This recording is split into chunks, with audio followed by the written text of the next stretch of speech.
Good afternoon, teachers. Welcome to the sixth synchronous session. I'm Junice Nepomuceno, one of the research officers in Assessment, Curriculum, and Technology Research Center, or ACT-RC. ACT-RC is a partnership between two universities, the University of the Philippines and the University of Melbourne. Right now, we are under the UP Center for Integrative and Development Studies, or UPCIDS, in UP Diliman. Ako ay isa sa inyong mga magiging host sa hapong ito. Magandang hapon din sa iyo, Kariza. Magandang hapon din sa iyo, Junice. I'm Cariza Laberiza, also one of the research officers of ACT-RC. At ang makakasama po ni Junice bilang host ngayong hapon. We want to acknowledge the Sustaining Education Reform Gains or SURGE project implemented by Save the Children Philippines and all our attendees for today's synchronous session. Nakasubaybay sa atin ngayon ang ating mga guro mula sa Regions 5, 6, 8 at 10. We would like to congratulate everyone for reaching this far. This is our last synchronous session. At ano ba ang meron sa session natin ngayong hapon, Kariza? Sa hapong ito, pag-uusapan natin ang paksang tinalakay sa Asynchronous Session 6. Ito ay ang evaluation of the assessment process. Our resource speaker will help us go through the highlights of Session 6 and later on address the questions raised from the reflection logs and from the YouTube live comments. I'm sure we're all excited to listen to them. But before that, let us first listen to a short message from the Australian Ambassador to the Philippines, His Excellency Stephen J. Robinson, AO. G'day to all of you, our fine teachers. It is a privilege to speak to you today and commend you for being part of this online professional development opportunity. Your work is so important to the future of your country because education is key. It is one of the foundations of society. And how well you educate children will have an impact on the future of this country. Australia has been involved with the education sector in the Philippines for several decades now because we want to see a strong, prosperous, educated Philippines. I am pleased that Australia supports DepEd on teacher professional development and curriculum enhancement through partners like Assessment, Curriculum and Technology Research Centre, or ACT-RC, an organisation born from Filipino-Australian collaboration and shared expertise. I hope you find this training delivered by ACT-RC in collaboration with the Department of Education's National Educators Academy of the Philippines, useful in further developing the reading, math and science literacy of your students. As you are aware, this training is part of a series of professional development activities on student learning assessments and emerging literacies. It is closely aligned with the focus of the Program for International Student Assessment, PISA, which the Philippines participated in for the first time in 2018.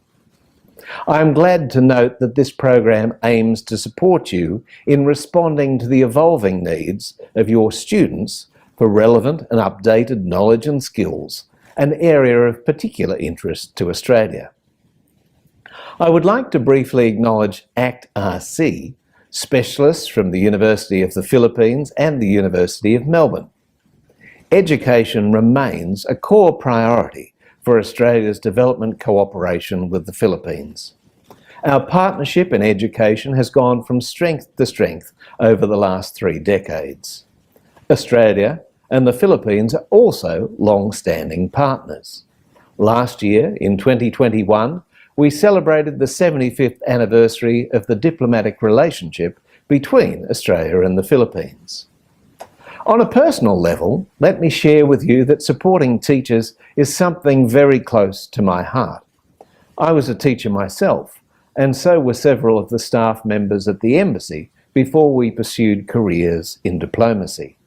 So, I am intimately familiar with some of the challenges of your work and the importance of what you do. The pandemic has made your jobs much more challenging, and we appreciate your continued perseverance, innovation and resilience in facilitating learning for millions of Filipino children across different modalities. Our children's education right now is one of the most important investments we have for the future. Education is a fundamental aspect of development, both to an individual and to a society. Australia, as a reliable friend and a good neighbour to the Philippines, will support you in whatever way we can. In closing, I would like to leave you with a line from Joseph Joubert. To teach is to learn twice. I hope you will not get tired of teaching, because that also means you will continue to learn. So thank you for your love of learning.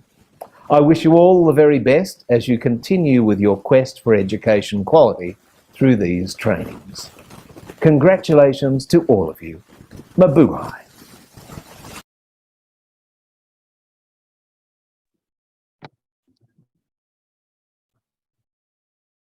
Thank you, Ambassador Robinson.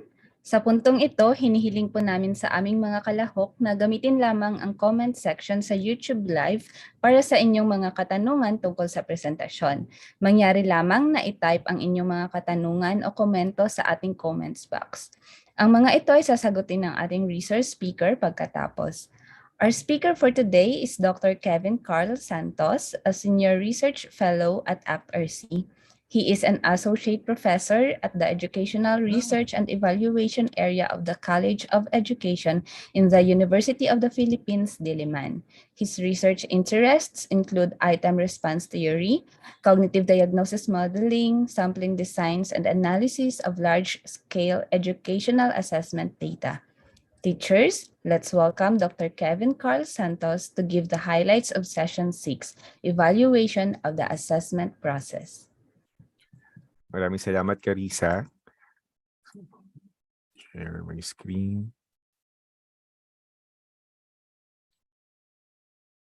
Magandang hapon din po sa mga teachers natin na nanonood sa ating YouTube live ngayong hapon. Welcome to our last synchronous session. This is already the session 6. No? So for 6 weeks, we have different sessions under building basic assessment competence of teachers, and hopefully we have imparted something sa inyo na pwede nyo magamit sa inyong pagtuturo. Okay, so we'll now go to our session 6 summary and highlight. So this will be our discussion for this afternoon. So it's about evaluation of assessment process. So this will also cover yung mga important topics or things that were covered dito sa session 6 at i-emphasize natin yung mga napaka-importanting bagay na nilalaman nitong session na ito. Before we proceed with the other slides, let me just focus on these 2 statements about assessment. So it says here that assessment is a constant cycle of improvement and data gathering is ongoing. So when I saw these 2 lines, I felt that these 2 lines statements are very related to our 6th session. Because we are evaluating yung ating assessment practices. And here, lalo na especially the first line, it says here that assessment is a constant cycle of improvement, which means that our current assessment practices, most likely, there are still areas for improvement. It could be sa side ng teacher, it could also be sa side ng mga estudyante. And that is actually the focus ng ating session ngayon. We will try to see how we can evaluate our assessment practices. So let us just recall this 2 diagrams. One is for formative assessment and the other one is for summative assessment. So unang pinakita natin ito nung session 1. Pero nung mula session 2, hanggang session 5, atin nang diniscuss mula yung umpisa, which is planning for assessment, which is a very important preliminary step. And then afterwards, we also discuss in session 3 yung collection of evidence. And then sa session 4 and 5, doon pumasok yung interpretation ng evidence na na-collect and paano siya gagamitin, no, effectively. So actually the main difference between formative and summative assessment, as you can see here, is yung nasa gitna ng diagram, no. For formative assessment, you have the teaching learning process, and as you can see, it's an iterative process. Whereas in summative assessment, linear siya, which means that when you collect the evidence, you interpret the evidence, and then you use the evidence. And we said that typically if we have assessments na gagamitin for summative purposes, it's usually used for grading and reporting, and that's it, no? And then the last step, which is evaluation, no either formative or summative assessment. And that is the coverage of our session for today. So let's recall in the past, no, in the asynchronous sessions or the videos, no, that are accessible to you. Two of the things that are covered in session 6 are these two. The first one is the reflective practice and the importance of evaluating the assessment process. And then the second one is about the considerations in evaluating the assessment process. So let's proceed first with what we call reflective practice. And this is actually related to Strand 7.4 of the Philippine Professional Standards for Teachers, or the PPST, which requires teachers to undertake professional reflection and learning to improve practice. So the idea here is we as teachers, no, we do reflective practice, no, we do professional reflection, and we use that to improve our teaching practices as well as the assessment practices that we use in our class. So Finlay in 2008 described reflective practice as follows. So it's learning through and from experience towards gaining new insights of self and practice. So the process of reflective practice has no end, no? So parang it's a iterative process. So laging yung proseso ng reflective practice nauulit siya, no? Hindi siya nag-stop.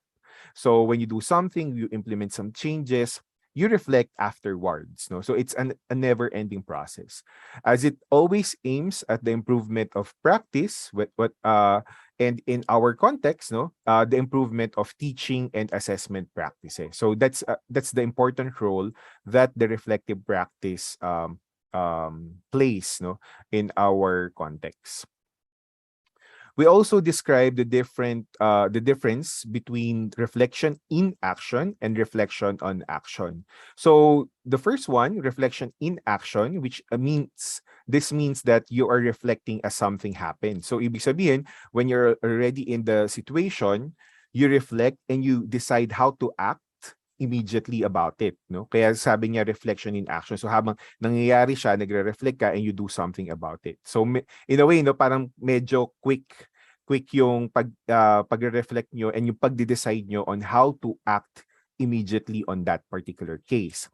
On the other hand, reflection on action is reflecting after something happens, which means that you reconsider the situation, you think about what needs changing for the future. And yung dinidiscuss natin ngayon, yung evaluation of assessment practices, belongs to this one, reflection and action. So when you do assessments, no, meron kayo, let's say, assessment cycle, you do that, and then afterwards you do the reflection, no, about the assessment practice that you perform or you conduct in that particular assessment cycle.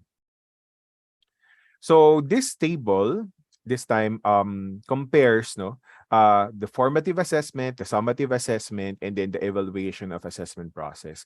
The first two columns, the first one is the formative and the summative assessment. You're already familiar with that based on session 1, no? Now we are comparing those two assessment with our topic for this afternoon, which is about evaluation of assessment process, no? So in terms of actor in this 3 assessment, no, it's always the teacher, no? So when you do formative assessment, summative, or evaluation of assessment process, it's always the teacher. But for partners, no, for formative and summative assessment, the partners of the teacher, no, are the students, no? Sila yung ina-assess natin, no? As teachers. But for the evaluation of assessment process, ang ating partners, no, as kung tayo yung actor as teachers, ay yung mga peers natin, our colleagues sa school, our mentors, or even mga administrators like let's say mga subject area coordinators or even the school principal. So the peers, the mentors, our the administrators, these are our partners, no, in under evaluation of assessment process. Now, the subject, no, for formative assessment, we know that it's student learning, no. The goal of formative assessment is para mas matuto yung estudyante to ensure that they are learning what they are supposed to learn. Now, summative assessment on the other hand, yung subject naman natin doon, we are, kasi summative siya, no? So we are trying to measure, no, kung na-meet ba yung mga learning outcomes, no, at the end of a period, at the end of a school year. Now, the other one, no, yung huli natin is the evaluation of assessment process. Ang ating subject naman dyan ay, ano ba ina-evaluate natin, di ba? What we are evaluating here is the assessment practice of you as a teacher, no? So, yun yung ating ine-evaluate dito sa ating topic for today. And what is the purpose of that, no? Our purpose is to improve teaching and assessment practices. So, that's the end goal, no? Kumbaga, parang we are trying to evaluate the assessment practices that we've had to ensure, no, na ma-improve pa rin natin siya, yung not only the assessment but also the teaching practices. Kasi later on, we will talk about the teaching and learning process. No? So, kasama din yung teaching, hindi lang yung assessment practice sa pag-improve. Whereas do sa formative and summative assessment, yung purpose naman natin doon ay to improve student learning or to determine student achievement. Now, these are the different considerations, no, when we do evaluation of assessment process. So we go with the first one, which is reviewing the quality of the assessment process, your assessment process. So the first consideration is to review the quality of assessment process. And one of the questions that you should ask yourself, for example, is how suitable were the planning, evidence collection, interpretation, and use of student data for the intended purposes. So the question is, paano ba ginagawa to, no? Kasi di ba ito yung evaluation of assessment process. So how do we do the review of the quality, no? So una, pwede niyong gawin is to look at the suitability of the assessment outcomes for the intended purpose. Now recall that when you are still planning for your assessment, no, which is yung first step doon sa diagram na pinakita natin earlier, kailangan mo balikan yun, no? Ano yung purpose ba, no? And then tingnan mo yung assessment outcomes. Nagtutugma ba sila? So that's one thing that you have to ask yourself. Kumbaga, suitable ba yung assessment outcomes mo doon sa intended purpose mo kung bakit ka nag-assess ng mga estudyante mo. That's one. The other one is you can do that by looking back into all parts of the assessment process, which is referring to the diagram that we showed earlier. So, pwedeng you can look back at the planning stage when you're still planning for the assessment, or pwedeng sa evidence collection. Are you collecting the correct evidence, appropriate evidence? No, are you interpreting it correctly or appropriately? And then yung use of student data, ibig sabihin, nagagamit mo ba effectively yung paggamit ng data? So, yun yung mga mga bagay na pwede niyong tingnan when you are reviewing the quality of the assessment process. Now, this diagram, if you can still recall sa session 6, no, this is the framework of evaluating formative assessment practice. So, in general, no, pakikita nyo, it's a cycle, no, and it's actually a never-ending cycle. But here, you typically start with selecting a part to investigate. Kasi doon sa diagram, earlier shown, maraming mga components siya, di ba? You have different stages there. And ang tanong is, alin ba yung gusto mo munang investigahan or gusto mong i-examine? So you can choose planning, for example. Do you want to review planning? Do you want to examine evidence collection? Do you want to examine the interpretation of student data or the use of the evidence or student data? So you can select one at a time, no? And then that's the first step, no? In the evaluation of assessment practice. And then afterwards, no, you explore your own current practices relevant to the selected part. So for example, you select for instance evidence collection. Tingnan mo no kung ano yung mga current practices that are relevant to evidence collection. And in the session no that you've watched, we put some questions, no? It's like a guide questions that you can use in your reflection, no? Doon papasok yung reflective practice. So first is you make an initial self-evaluation. So you ask yourself these questions, no?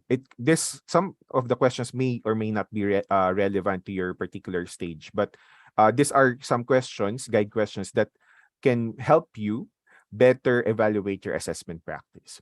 So first is, what are the examples of this part in practice? So for example, evidence collection. So what are the examples of evidence collection in practice? How well do my teaching practices address this particular part? What outcomes might be connected to my teaching practices related to evidence collection, for example? So you have to make an initial self-evaluation. And then after that, you gather evidence of practice. So, for example, who seems to be an exemplar in this area? So, an exemplar could be, let's say, your mentor in your school. No, it could be your principal. It could be your subject area coordinator, for example. So, sino ba exemplar dito sa area na to? So, for example, in science or in math. So, sino yung merong magagandang best practices or good practices? No, so pwedeng yun yung tingnan mo as a model, and then tingnan mo kung paano niya ginagawa yung assessment. So that could also help you, no? And then another one is, what documents can I review?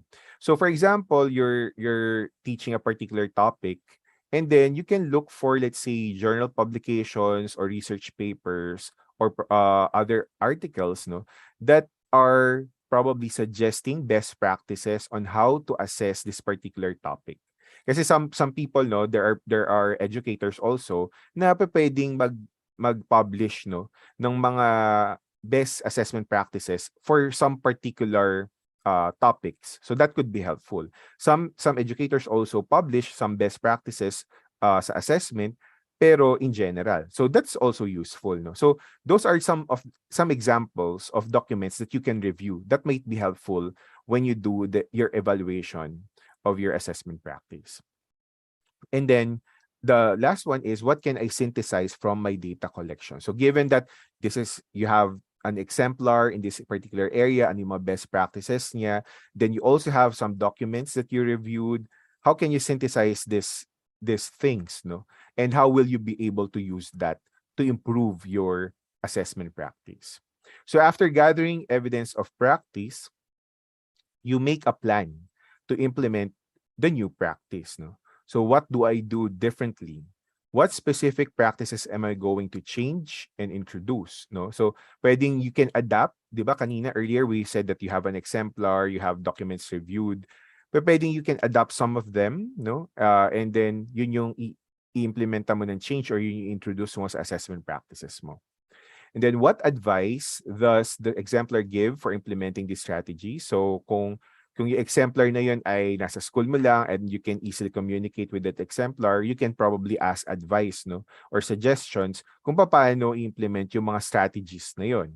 And then also, typically, no, as I said earlier, no, yung assessment practices natin, hindi lagi siyang perfect, no. If you are going to introduce some changes, no, so nakita mo na kung ano yung pwedeng i-improve and you would like to address that, no, yun yung mga kailangan i-improve, so i-address mo siya. If you will address that, let's say babaguhin mo yung pag-assess mo, yung assessment method mo or strategy mo, what are the potential problems that I will face, no? So for example, gusto mong palitan yung assessment method mo, but it turns out, yung ipapalit mo assessment method, although much better siya, it will consume more time, no, sa classroom discussion. So sa class meeting ninyo.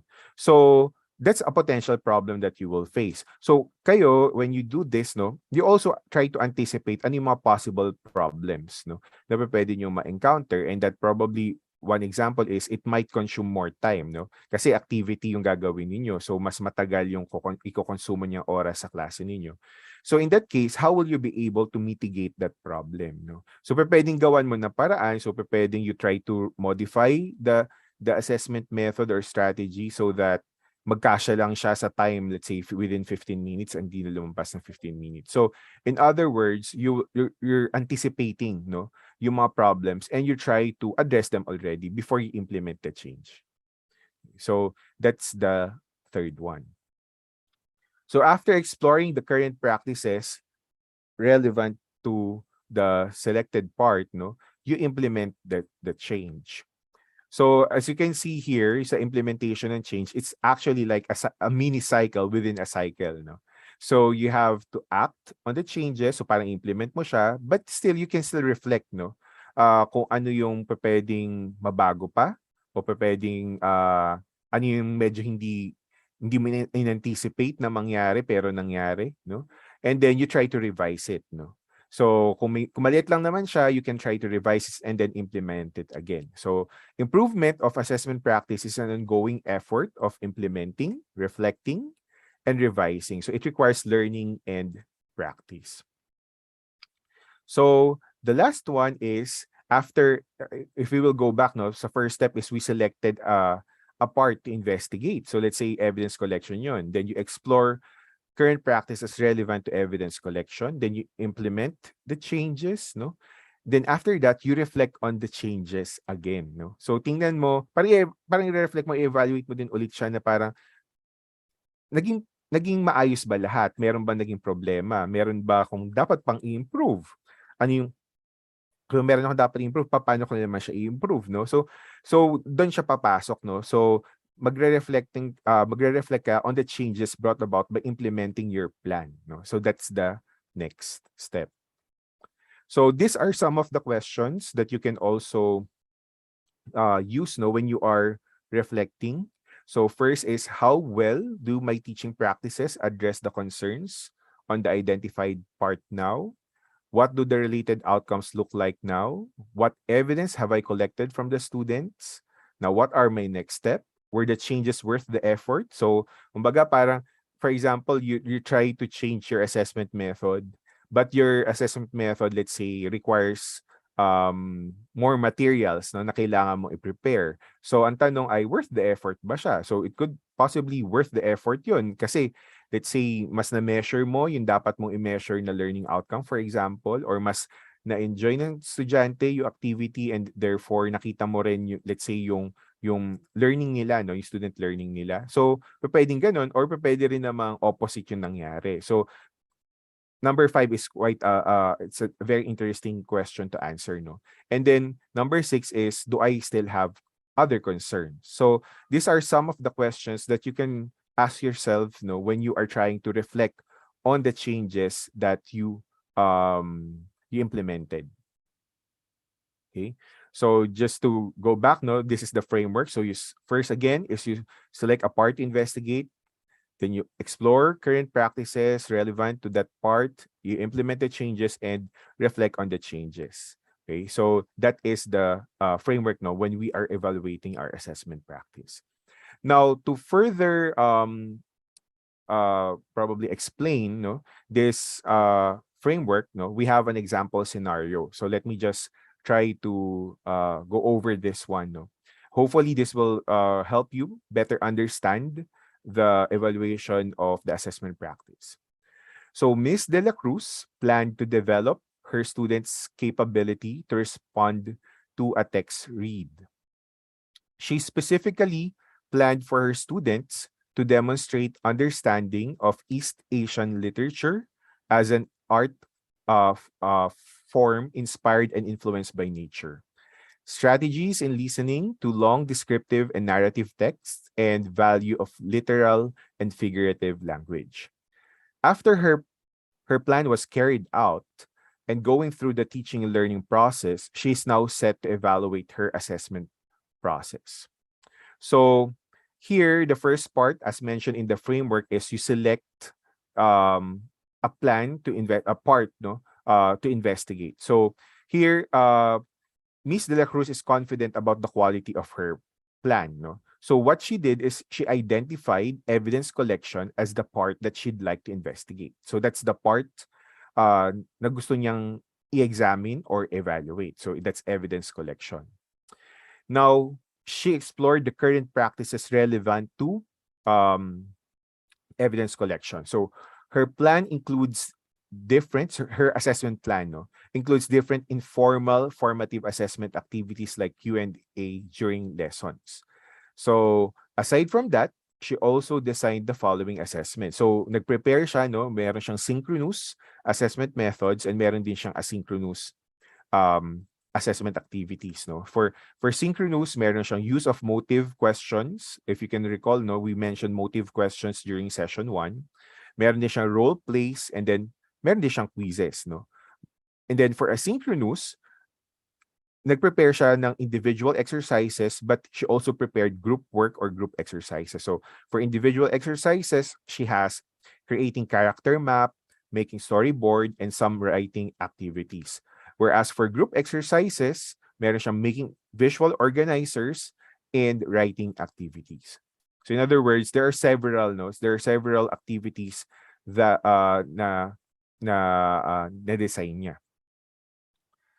Aside from those activities, she also gave her students a unit test, no, as a form of summative assessment before moving on to another competency. So all of those activities earlier mentioned plus this unit test, that's under for a particular competency. So parang yun yung mga assessment methods and strategies niya for that particular competency, and before moving to another competency, nag-administer muna siya ng isang unit test, and it was a success.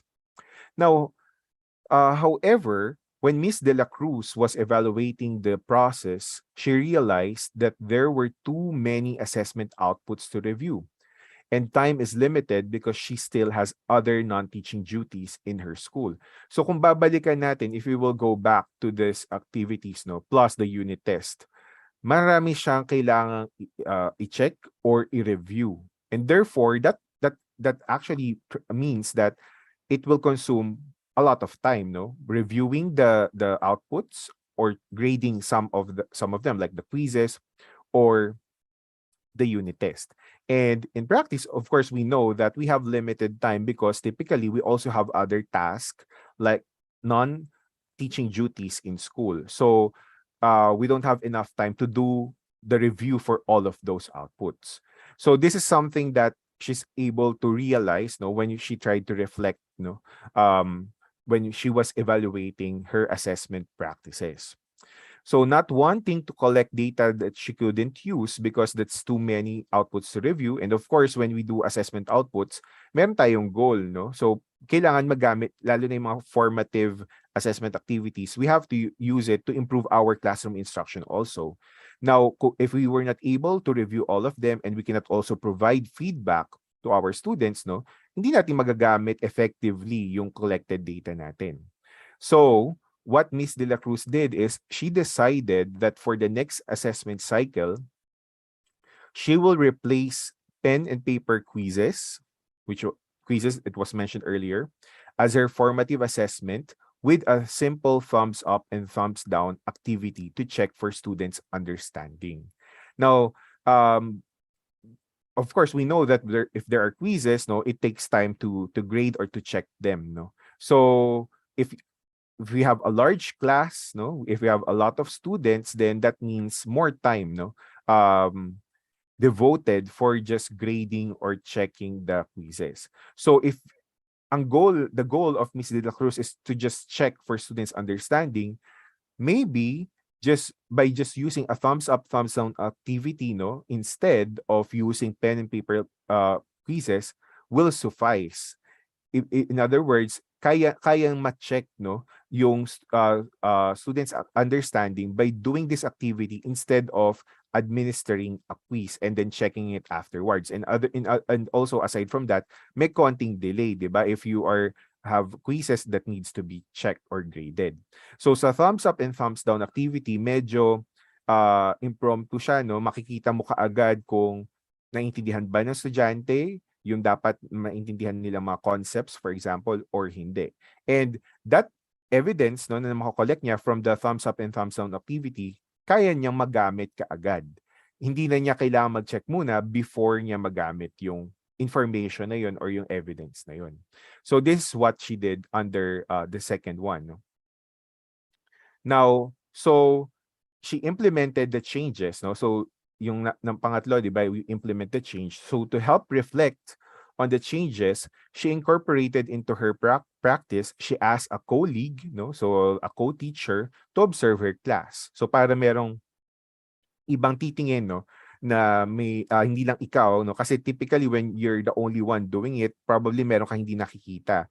So in this particular case, it's a good example because you ask someone, a colleague, to observe your class kung saan mo i-implement, no, yung changes na gusto mo, yung improvement na in-incorporate mo. And then after that, no, she reflected on the changes. No? So after their conversation at the end of her class, they decided, no, Miss De La Cruz and her colleague decided that it was an effective way to check for students' understanding, which is yung thumbs up and thumbs down activity. Therefore, Miss De La Cruz would employ the technique whenever she needs the time for her other duties. So, kumbaga parang basically because of the limited time, no, there are some time constraints. And since effective naman siya, no, for checking students' understanding, then yung conclusion ni Ms. De La Cruz is gagamitin niya yung technique na yun, yung thumbs up, thumbs down activity, kapag kailangan niya ng time for her other duties. So, in this case, no, parang it's a win-win situation for her kasi parang she can already check the students' understanding. She will also have some time to do her other non-teaching duties. So, hopefully, this example scenario was able to demonstrate or illustrate the assessment framework that was discussed earlier. Now, just to go over the formative assessment process, no. So in the last step, no, on evaluating formative assessment, we have the same steps, no. Selecting a part to investigate, exploring own current practices, implementing changes, and reflecting on those changes. The same thing goes or applies for summative assessment process. So technically speaking, if you will compare the two assessment process, the formative and summative, the only their main difference is just in the middle part. No, so it's linear for summative, but for formative, you have a cycle. No, the teaching learning process in the middle. Now, going back, so we're finished reviewing the first one, the first consideration in evaluation of assessment process. So the second consideration in the evaluation of assessment process is to review the effectiveness of teaching and learning process, which is the middle one for formative assessment process. So if that this is the one, no, you're collecting, interpreting evidence, and using evidence.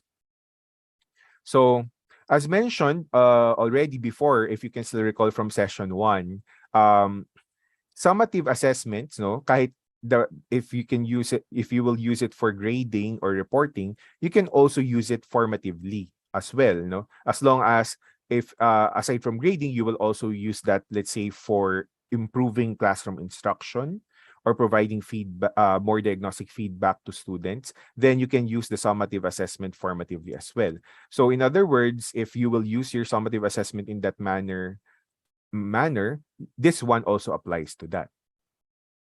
Okay, so let's recall, no, this one, if you from session 3, this learning progression. So this is the learning progression relating to a grade 2 learning competency on addition without regrouping. And the target learning competency is to visualize, represent, and add numbers, no, with sums through 1,000 without regrouping using appropriate strategies. So one way to monitor the effectiveness of teaching and learning process is to check if there had been movement of students in the learning progression. Di ba, our goal is matulungan natin, no, as teachers, no, we're able to send, no, parang starting from level 1, maitawid ng mga estudyante hanggang doon sa level 4, no, for this particular competency. So, suppose that at the beginning of an assessment cycle, a particular student is at level 1. So, let's say, marami yung mga estudyante mong nasa level 1. So, let's say, 10 sila. Now, ang question ngayon, no, at the end of the teaching and learning process, which is the middle one in the diagram showed earlier, nasa na yung estudyanteng yun? Nasa na yung mga estudyanteng nasa level 1? Naakyat na ba nila yung level 2? Or nasa level 3 na ba sila? Or nakarating na ba sila sa level 4, no? So ideally, no, para maging effective yung teaching and learning process, no, para masabing effective siya, there should be a movement, no, from one level to a higher level in the learning progression. So kaya importante din yung learning progression, no, because here you'll see if the teaching and learning process, no, is effective kung na umaangat, no, yung level nila based on this learning progression. And this is on a particular learning competency pa lang, no. You should kumbaga consider doing that also for other learning competency to ensure that na umaakyat sila ng level, no, based on the learning progression. Okay? So aside from summative assessment interpretations and determining learner progress, you can also look for other sources of progress that can be evidence of the effectiveness of teaching and learning process, no. And typically, no, ano ba yung mga pwede nating aside doon sa mga minention natin sa mga classroom assessment, no, some other things na pwede nyo i-consider para makita, no, yung makakita ng evidence, no, ng effectiveness ng teaching and learning process ay itong mga assessments na to. Of course, we know, for example, DepEd has its own national achievement tests. So pwede nating magamit yung evidence na yon, no, kung ano yung nangyari na sa mga estudyante natin, kung how they are, no. But aside from that, recently, no, we also have international large-scale assessment. So we participated with that. Especially, no, probably you are more familiar with the CPLM and the TIMS, no. So the TIMS is about science and mathematics. So in 2019, nag-participate yung mga grade 4 students doon. And then sa CPLM, the Southeast Asian Primary Learning Metrics naman, nag-participate naman yung grade 5 students natin. So both of them are nasa elementary level sila, no? And they provide also information kung nasaan na yung mga estudyante natin based on international benchmarking, no? So microscopically, you may use the data and reports available for this text vis-a-vis your classroom assessments to have a broader idea where the students are and as evidence of the effectiveness of the teaching and learning. So I'm not sure whether you're familiar with this, no, but for example, but you can check this from the team's website. So you can look for the website of this assessment, and they have a very detailed documentation. But one thing that I would like to emphasize, for instance, is this one, no? This is the summary of the team's 2019 international benchmarks of math achievement, and this is for grade 4. So you can find this information, and this is how they interpret the scores, no? And in the recent teams, I think medyo marami, no, yung nasa low international benchmark natin. But what does that mean, no? The good thing about this is it has some descriptions. So for example, here, if a particular student or group of students fall under this, you'll know that students under this particular benchmark have some basic mathematical knowledge. So what are the skills that they have, no? They can add, subtract, multiply, divide 1 and 2-digit whole numbers. They can solve simple word problems. They have some knowledge of simple fractions and common geometric shapes, etc. So those are the skills na expected na kaya nilang gawin. Pero marami mga estudyante, no, na nag-take nitong teams na grade 4 before noong 2019, yung hindi pa kayang gawin yung iba pang mga skills on the upper international benchmark. And as a teacher, no, pwede nyo magamit itong information na to so that you can, for example, modify or improve your classroom instruction to ensure na natatap nyo itong mga skills na to. In other words, kaya na madedevelop ng mga estudyante itong mga skills na to. So you can use this as inputs, no, for you in improving your teaching and learning process as well. Now, just to show you quickly, no, sa CPLM, yung Southeast Asian Primary Learning Metrics in 2019 din, no, this is an example also, but this one is for reading literacy for grade 5 students. So, meron silang mga descriptions then just like teams, and that will give you an idea, no? Ano ba yung mga skills sa reading comprehensions na kayang gawin ng mga grade 5 students, and ano yung mga hindi pa kayang gawin ng karamihan sa grade 5 students. So, for example, you're teaching reading or English in grade 5, then meron kayong tina-target na parang ang goal nyo, for example, ay ito yung mga skills na dapat nilang ma-harness, no? Because in the CPLM 2019, marami sa kanila yung nasa lower lang yung band, no? Which means na ito yung mga typically lang na typically na mga skills na kaya nilang magawa, pero yung mga nando sa higher bands, hindi pa nila kayang gawin. So, you can also use these inputs, no, in modifying your classroom instruction. Okay. So, just to emphasize some points, no, about the teaching and learning process, we know that assessment is embedded, no, in the learning process because it's tightly interconnected with the curriculum, kung ano yung dapat ituro at paano siya tinuturo, di ba, yung instruction. Assessment plays an important role in informing instruction, guiding the students' next steps, and checking progress and achievement as well. Teachers use many different processes and strategies for classroom assessment and adapt them to suit the assessment purpose and needs of individual students. So here are some questions, no, that you can use when you do reflection also in reviewing the effectiveness of the teaching and learning process. So for example, have you collected the appropriate evidence, no? So parang kung matatandaan nyo, di ba, yung learning progression, before ang minention natin sa session 3, di ba, parang you can design assessment methods for each level do sa learning progression para malaman mo kung nasaan na. Kung gusto mo ma-pinpoint, ito bang estudyante na to nasa nung level na siya. So ang tanong ngayon, yung nakakolekta mo bang evidence ay kayang makapagturo sa'yo kung nasaan na talaga doon sa learning progression yung estudyante mo. So that's one thing that you have to consider when you are trying to answer this one.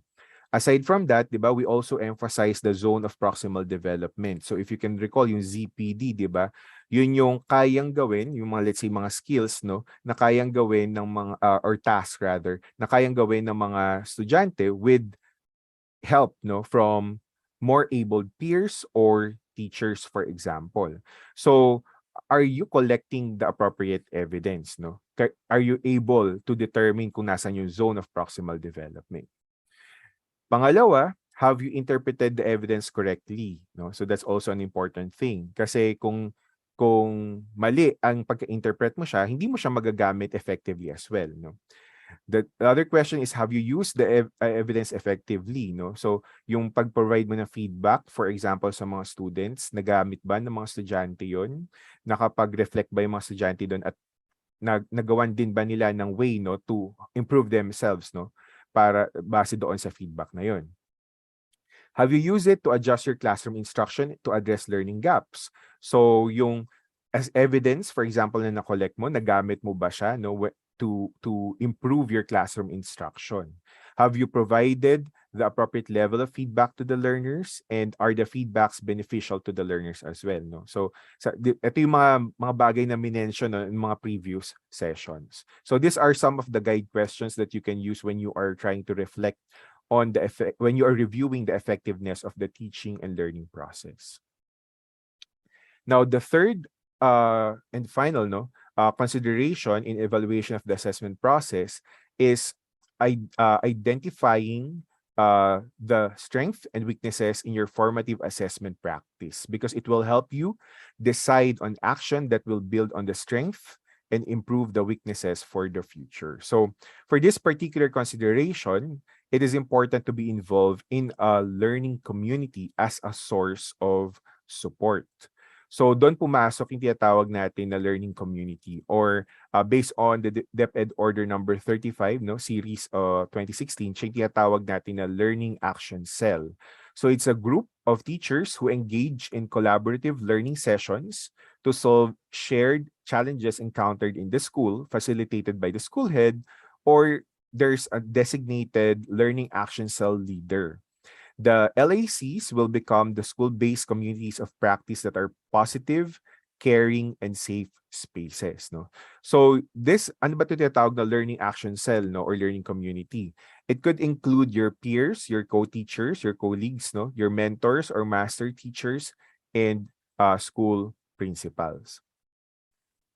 So, ano yung benefit, no? Why is it beneficial to have a learning community?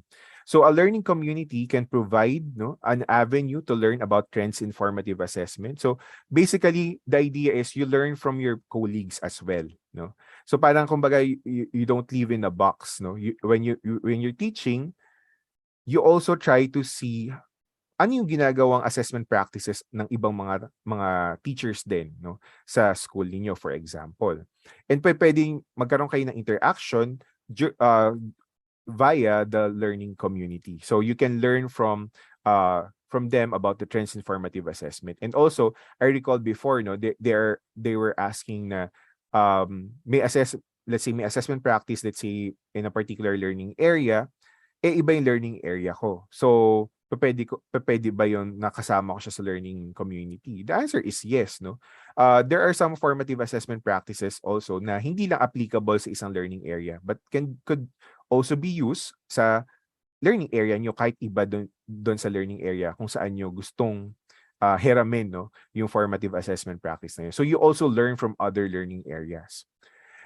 It could also provide a support group with whom you can talk about new ideas and obtain feedback, no? Kung maalala niyo yung kanina example natin, yung isang colleague ni Miss De La Cruz ay in-invite niya as an observer and then nagbigay ng feedback yung observer, yung colleague niya na yun, kung effective nga yung ginawa niyang changes doon sa kanyang assessment practice, no?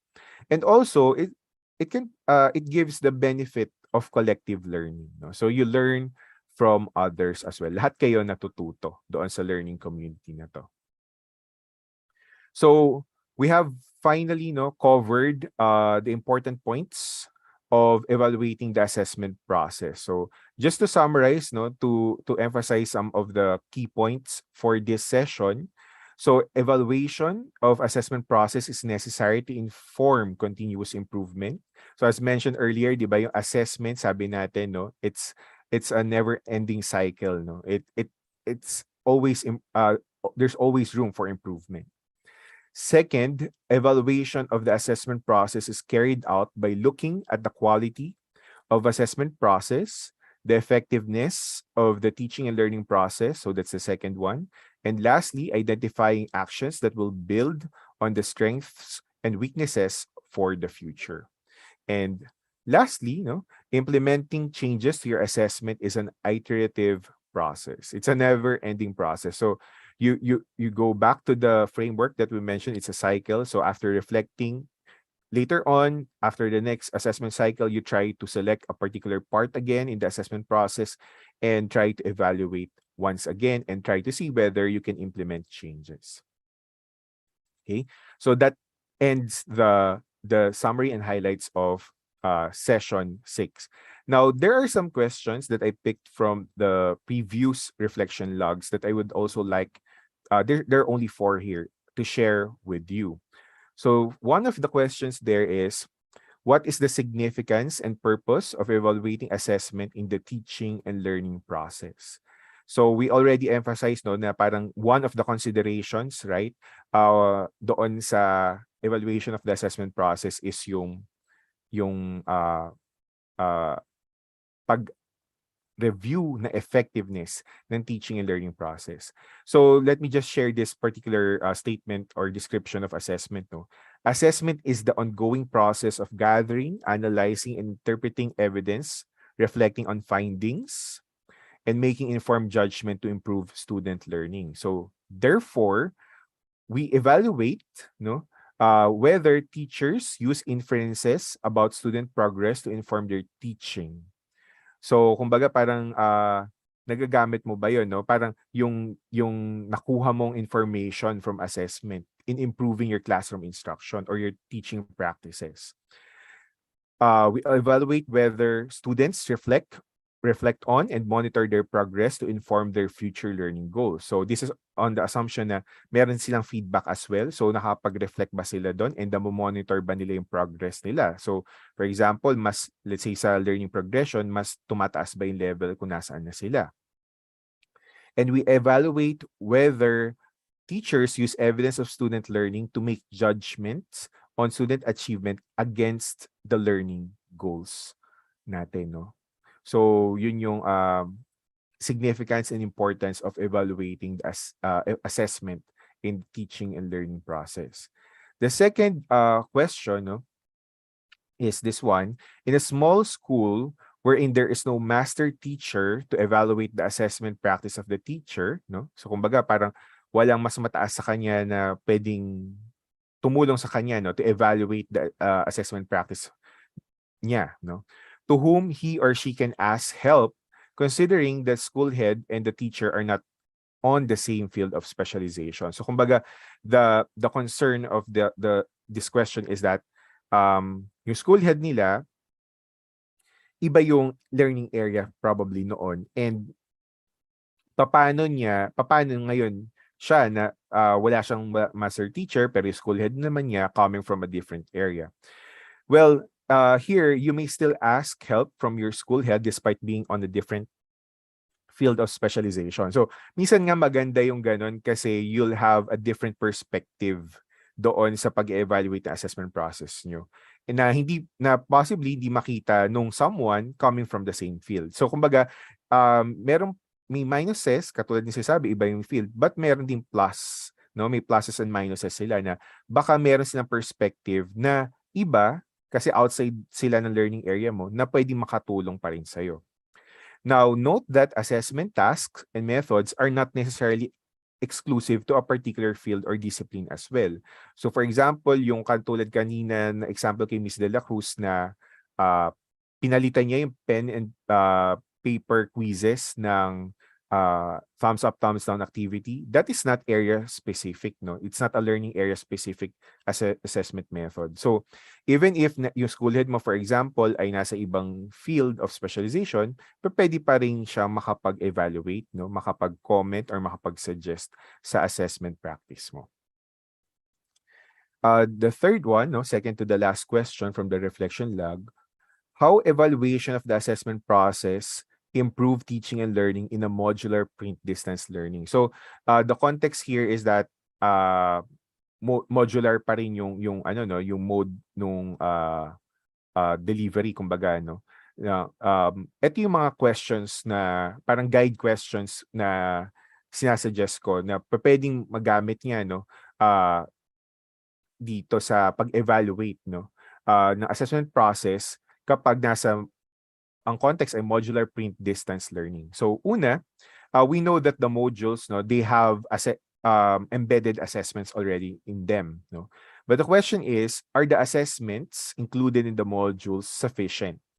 No? So that's one thing, no. Kasi last time, no, during the previous round of the this synchronous sessions and asynchronous sessions, no, there are some teachers saying na pwede ba silang magdagdag, no? Are asking whether they can still add assessment tasks on top of the assessments included in the modules. The answer is yes, no? If there is still a need, no? Kaya ito yung unang tanong na nilagay ko dito, no? Are the assessment included in the modules already sufficient? If they are not, then as a teacher, ang goal mo kasi, di ba, parang malaman ay kung natututo ba yung mga estudyante doon sa mode na to, sa modular print distance learning. So you can add several or more assessment methods to ensure, no, na kaya mong ma-assess what the learners know and can do. So it's up to you, no, as a teacher, if you will see that there's a need to do that. So yun yung kailangan mong evaluate, no, or sagutin na tanong. Another one is, are the assessment valid? So yung mga assessments ba na binibigay mo, are they aligned with the knowledge content? So kumbaga parang, are they assessing kung ano ba dapat yung knowledge content yung dapat nilang ma-assess, no? And lastly, another question that might be helpful is, Do the assessments deliver feedback to the student to identify his or her misunderstanding or misconceptions and get guidance on how to improve, no? So yung parang na-emphasize ito ng mga previous session, no, yung pag-provide ng feedback sa mga estudyante, no? Kaya bang ma-identify nun kung ano yung mga misconception or misunderstanding nila, and how will they go forward, no? Paano nila ma-improve yun? So in that way, no, by answering these questions or these some grade questions, you can reflect and assess, no, yung assessment process mo sa context ng modular print distance learning. Okay. Another question here is, are the results communicated to them in a timely manner? Is remedial support provided if needed? So that's also one, no? Isa sa mga tanong, lalo na sa modular print distance learning, because there are some cases na remote talaga yung areas, no? If the feedback is not timely, what can you do, no? You can provide feedback, no, to students through mail or email instructions and task. Although it will take some time, no, but it is what it is, no? So talagang kung we have to wait, no, na para ma-reach yung ma-reach ng feedback yung mga estudyante na yon through mailed or emailed instruction or task, no? And if possible, no, kung kaya doon sa area na yon, you can also use messaging platforms para mas mabilis ang feedback. Or if possible, you can also do direct phone calls, no? Pwedeng between you and the student, or pwede mo ring isama yung parent para mas alam nila ng parent on how to supervise their kids, their children, no, under this mode of delivery. And then the last question is there a best way for me to assess the quality of assessment I give to my learners? What might be your suggestion about this, no? Regarding the quality, no, of the assessment that you give to the learners, I think these are some of the things, no, na pwede nating masuggest. Una, your assessment method or strategy should directly relate to the particular learning outcome. So parang ito papasok to sa pagpaplano pa lang ng assessment, no? And then the assessment should be time efficient and manageable as well. So kasi doon pumapasok na as teachers, you also have other things to do. So you have to make sure also na yung assessment mo is time efficient and manageable. The assessments also should provide challenge for the full range of learners being assessed. As we know that typically we have learners na iba-iba, no, heterogeneous sila, no. They have different range, no, medyo wide yung range ng mga abilities nila. So yung assessment na gagamitin mo or i-design mo should provide challenge for the full range of those learners. And it should be fair to all students, including those with additional needs as well. And lastly, no, assessments should be appropriate to where should determine where learners are in their learning, no. So yun yung pinaka-importante, no, para mas matulungan mo sila to achieve, no, kung ano yung learning goal mo or learning outcome mo for that particular lecture. Okay, so those are 4 of the questions that we picked, no, from the reflection logs. Okay, thank you.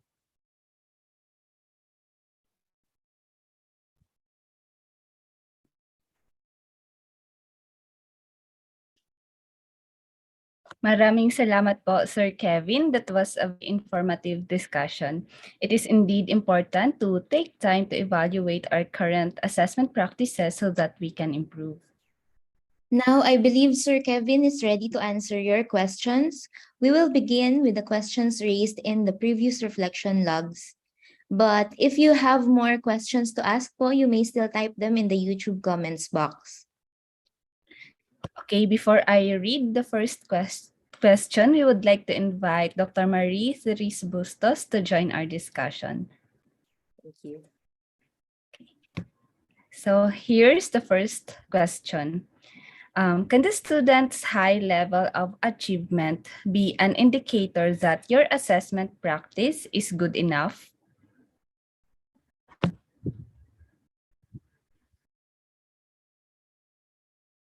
So who will go first? Will it be Sir Kevin? Sige ma'am. Sige po. I think regarding this question, can the student's high level of achievement be an indicator that your assessment practice is good enough? I think it's more of a high level of achievement could be an indicator of how effective your classroom instruction is. So, kumbaga parang mas ang dating sa akin, no, when kung yung it's more of yung effective yung classroom instruction mo. So part of that is yung assessment practice mo, baka ginagamit mo yun na collect mo na data na interpret mo siya maayos to inform your classroom instruction. And then yung classroom instruction mo na mas maayos, no, because you use the information from your assessment, will result doon sa mas mataas na level na achievement ng mga ng mga students rather. It's really possible that you're doing great, no, in terms of really monitoring students' performance and using different types of assessment to determine where they are.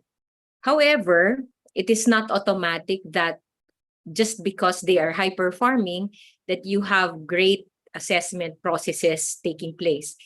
You need to remember also that students have different skills, levels of ability. And so it's possible that high achievement is associated with higher abilities. And so it is possible also for you to have students with average achievement. But what matters is not so much their level of achievement, at least for this particular discussion. What matters is that you use assessment data, use assessment information to guide what you're doing in the classroom.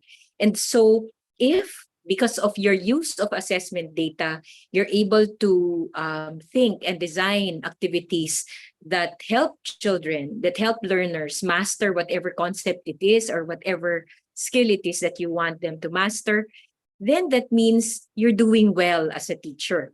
So for some children, that might mean high achievement, they will show very high scores. But for other children, maybe they're struggling. And so the increases in terms of scores may not be that high, but still you would see some progress because you're actually tweaking or changing the way you teach because of what you understand about that student based on his or her performance in different types of assessment that you have administered.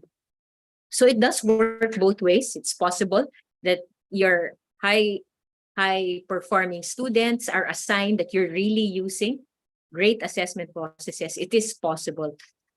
But again, it won't be the same for all children. Some students may just show minimal improvements, but that's fine. What matters is that you use assessment data to guide what you're doing in your classroom.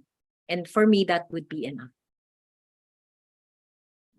Okay, maraming salamat po sa mga sagot ng ating resource speakers. So ito po yung pangalawang tanong. Ang sabi po dito, paano ko po malalaman na masyadong mahirap yung test ko o kung talagang di lang naintindihan ng mga bata ang lesson? Okay. Sige po. Medyo may lang po yung konti yung sagot ko. Pero I think ano po yun, no?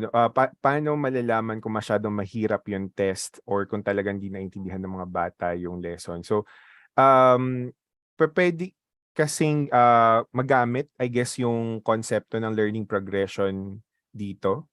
So, yung pwede ko siguro ma-suggest is pwede mong tingnan kung nasa ang level na siya. So by using different assessment methods, and probably that will give you an idea kung bakit ba nagiging mahirap yung test na yun, or in other words, bakit ba hindi kayang sagutin niya yun nung bata yung test na yun. Is it because wala pa siya dun sa level na yun? So pwedeng ganun kasi yung that's the way I interpret the question is baka yung bata, hindi niya pa kayang, di ba when we discuss yung sa session 3 na meron tayong ZPD and yung mga skills na hindi talaga kayang gawin at all pa ng estudyante, baka kaya nahihirapan o hindi kaya masagot yung test na yun, it's because wala pa doon sa level na yun yung mga estudyante. So, babalik tayo doon sa doon sa mga diniscuss ng session 3, I guess, na ano ba yung mini-measure mo nung test na yon? Yung bang mga skills na hindi pa kayang gawin talaga at all ng mga estudyante? Kasi kung hindi pa kayang gawin at all ng mga estudyante, na-mention po yun sa session 3 na parang useless yung assessment mo kasi wala ka information na makukuha doon dahil hindi nga nila kayang gawin. So, yun po yung isa kong suggestion na pwedeng baka balikan yung sa learning progression and identify muna kung nasang level na sila sa learning progression, and that could probably give you an idea kung mahirap ba yung test ko talaga o wala, hindi pa nare-reach ng mga bata yung level na yun kaya hindi talaga nila masagot yung test. So, yun po. All right. So when you prepare assessments, make sure that you really have covered all those topics. You were able to discuss them. You had enough time to prepare lessons and discuss all of those lessons with those students. Sometimes we prepare assessments based on the budget of lessons, but the reality is many teachers are not able to cover the lessons in the budget of lessons. And so if you include items in the test or in whatever activity it is, and you have not been able to cover them, like to test them or to cover them in class, like discuss them extensively, then number one, my advice would be don't include such items in your test. Kaya magiging mahirap yung test mo dahil hindi mo naman diniscuss yun sa klase mo to begin with. So una-una, wag mo isasama yung items na yun. Kahit na nasa budget of lessons pa siya, kasi hindi mo nga siya naituro ng maayos pa. And as what Sir Kevin had said, maybe some students are not yet at that level. So there's no point testing them when, for example, in your formative assessments, in the activities that you do, they show that they're only able to answer 1, let's say, or 2 out of 10 items. So that means they don't even have the prerequisites for the lesson that you have been targeting. So that means you need to backtrack, magre-reteach tayo, pero babalikan natin yung mga prerequisite skills. So mahirap ba yung test na ginawa mo or hindi ba? Parang pareho rin naman yung tanong, di ba? Mahirap ba yung test? Or ano ba to? Or hindi lang ba nila na-achieve? Hindi lang ba nila na-master? So I think hindi importante kung if it's one or the other. What is important is you only test students and test them, especially for summative assessments, on things that you have fully discussed in class. Test them for things where you were able to really determine where they are in the progression. There's no point in testing them when you know that they are not ready for, let's say, for a certain level. So, basta ano tayo, parang dapat natin maintindihan talaga yung progression ng learning. At makikita natin, hindi pantay-pantay ang mga bata. They are on different steps in that progression. So, we make sure that when we provide assessments, they give us a clear picture of where our students are. And then we use that information to help them how to get to the next step. Yun muna. Okay po. Thank you so much po. So we'll move on to our last question. Kung wala na pong darating na question from YouTube live comments. So here it is po. How frequently should we assess students? How do we balance time for an assessment with time for instruction? Sige po. Ulit ako. Ayan. Regarding sa question na yan, I think yung simple answer to that question is I think it should take place at every stage of the learning process, and it should be fairly frequent.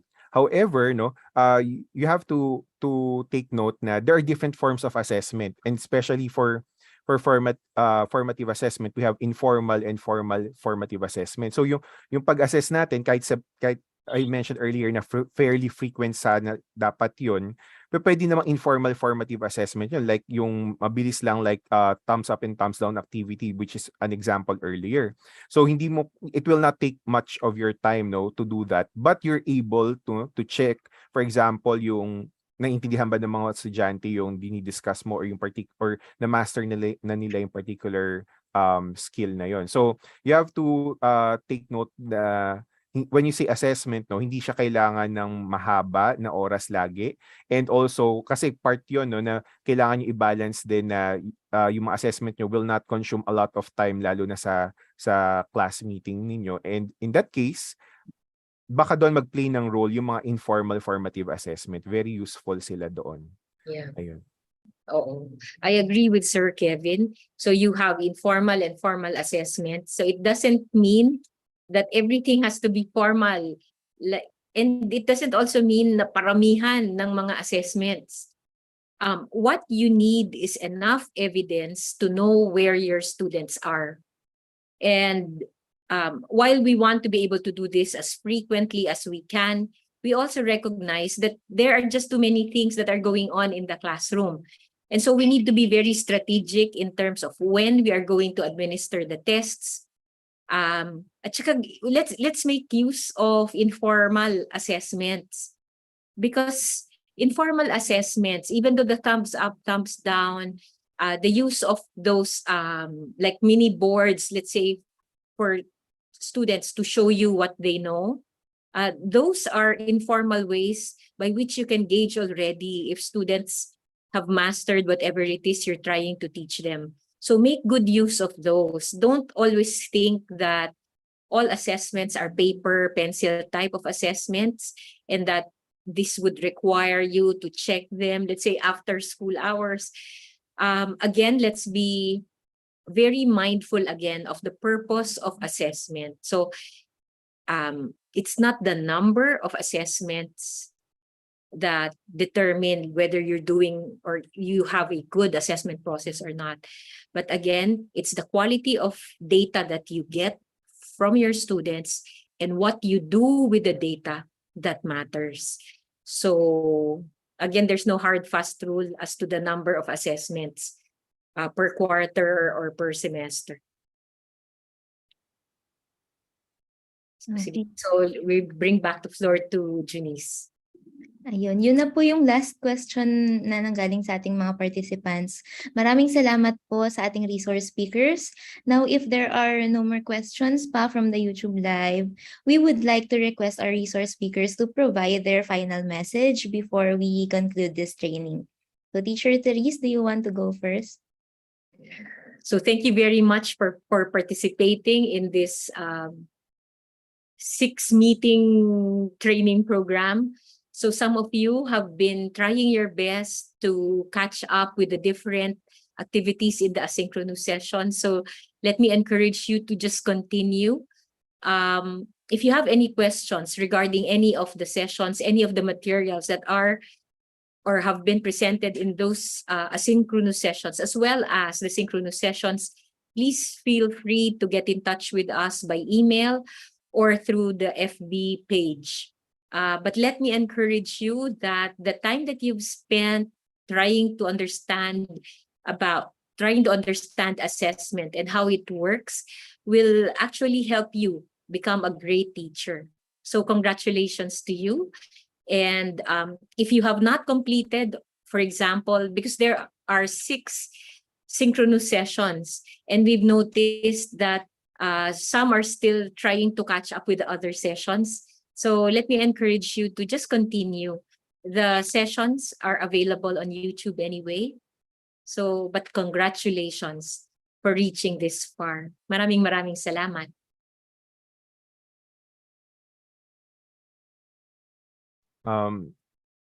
Muli po siguro, no, I would like to congratulate each one of you, no, for finishing the sessions, but probably marami rin po sa inyo na hindi mapapalito ng live at manonood din po ng recording, no, sa YouTube. But still, the most important thing is you'll be able to finish all the 6 sessions, and hopefully meron po kaming na-impart sa inyo, no, on how you can improve, no, your assessment practice sa inyong pagtuturo. Probably last word about the session 6, no. So we've learned in this session that evaluation of assessment process and practices is necessary to inform continuous improvement. And most likely, many of us no, are already doing this. Hindi nga lang siguro natin pinapangalanan na ini-evaluate natin siya, pero probably in one way or another, nare-realize natin na nako, merong parang problem doon sa nagawa nating assessment. Baka pwede nating gawin to next time. And that's actually already a part of evaluation, no? Hindi lang natin siguro nasasabi na or napapangalanan siyang evaluation, but probably some of us na nagtuturo na for several years have been doing this. Finormalize lang siguro natin and in-emphasize natin yung importance of that part, the last stage of the assessment process in this session. So once again, no, thank you everyone for putting effort, no, for all the 6 sessions under this module. So thank you very much once again. Okay. Thank you very much din po, Sir Kevin and Teacher Therese. Now, I think this is a good time to address some administrative issues. Okay. This is our last synchronous session, but for those who have not answered or completed sessions 4, 5, and 6, you may still proceed with the training po. But note that we highly encourage you to take the sessions in order to maximize your possibilities for learning. So asynchronous session 4 will be closed on August 2, asynchronous session 5 will be closed on August 9, and asynchronous session 6 will be closed on August 16.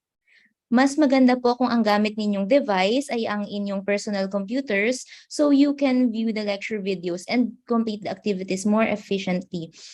A good internet connection is also required. Pwede pa rin naman po kayong gumamit ng tablet or mobile phone, but please make sure to have a stable internet connection. Again, most of the technical issues are device or internet connection related. If you need any help, please send a message to our Facebook group. Any announcements regarding our ongoing training will all be posted there. So we highly advise you to join it and to visit it regularly regarding if there are any changes din po sa schedule. So the post-test evaluation form and session handouts will be emailed to you next week. So please check your email regularly. For updates and for any concerns, you may visit and reach us through the official Facebook community group, ACTRC Assessment Professional Development. Dito po nagtatapos ang ating huling synchronous session. We hope that this has strengthened your learning and inspired you to apply what you've learned to your practice. Again, congratulations for completing this training. Maraming salamat po.